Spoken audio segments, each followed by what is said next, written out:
Aujourd'hui, la Russie a annoncé la suspension des négociations diplomatiques pour mettre fin au combat en Ukraine. Cette décision intervient moins de 24 heures après que le président Trump a affirmé que Vladimir Poutine et Volodymyr Zelensky se haïssent tellement qu'ils devraient être le seul à parler s'ils venaient à se rencontrer. Pour éclairer cette situation, nous accueillons l'amiral Mark Montgomery, membre émérite de la Fondation pour la défense des démocraties et collaborateur des soldats ukrainiens. Bonjour, amiral, et merci d'être avec nous depuis Washington. Hier, le président Zelensky a déclaré qu'il fallait parfois se rencontrer en personne, même si les visages ne vous plaisent pas. Malgré l'immense fossé qui sépare Poutine et Zelensky, pensez-vous qu'une rencontre peut-être en présence de Trump soit inévitable?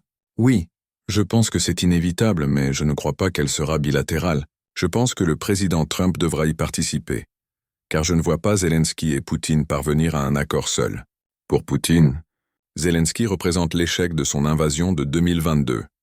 Une discussion entre eux deux ne serait pas efficace sans la présence de Trump pour faire avancer les choses. Résilience et stratégie. Le point de vue d'un expert sur la situation en Ukraine en tant qu'expert ayant travaillé avec les soldats ukrainiens, pouvez-vous nous donner un aperçu de leur réalité sur le terrain après des années de guerre? La résilience des Ukrainiens est incroyable. Je suis toujours stupéfait de leur capacité à encaisser les sanctions militaires des forces russes, mais aussi les attaques contre leurs infrastructures civiles essentielles. La Russie cible délibérément les réseaux électriques, les hôpitaux et les systèmes d'approvisionnement en eau, à la fois avec des missiles et des cyberattaques. L'Ukraine fait preuve d'une grande résilience et je ne pense pas qu'elle perdra cette guerre, mais elle a besoin d'une pression accrue de la part des États-Unis pour arriver à un cessez-le-feu. La Russie est-elle en train de gagner la guerre? Depuis la rencontre de Trump avec Poutine, il n'y a eu aucun progrès vers un cessez-le-feu. En fait, les attaques russes semblent s'être intensifiées. La Russie est-elle en train de gagner? Je ne pense pas que la Russie soit en train de gagner. Elle remporte de petites victoires sur le champ de bataille, mais elles sont très marginales et peu significatives. C'est ce que Poutine cherche.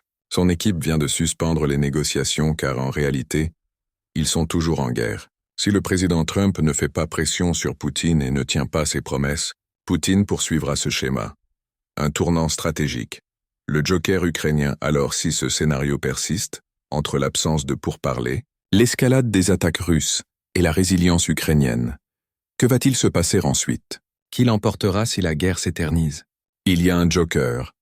Les Ukrainiens sont désormais en mesure de frapper les infrastructures russes essentielles. Il y a 2 nuits, nous avons vu une attaque sur la raffinerie de pétrole de Rijki, l'une des 3 plus grandes. L'Ukraine dispose de drones et commence à avoir des missiles de croisière à longue portée avec une charge utile importante. À mon avis, la combinaison de ces drones et de ces missiles va leur permettre de faire ce que le président Trump ne fait pas. Exercer une pression intense sur les exportations de combustibles fossiles de la Russie. Merci beaucoup, amiral Mark Montgomery, pour cet éclairage précieux sur ces aspects spécifiques de la guerre.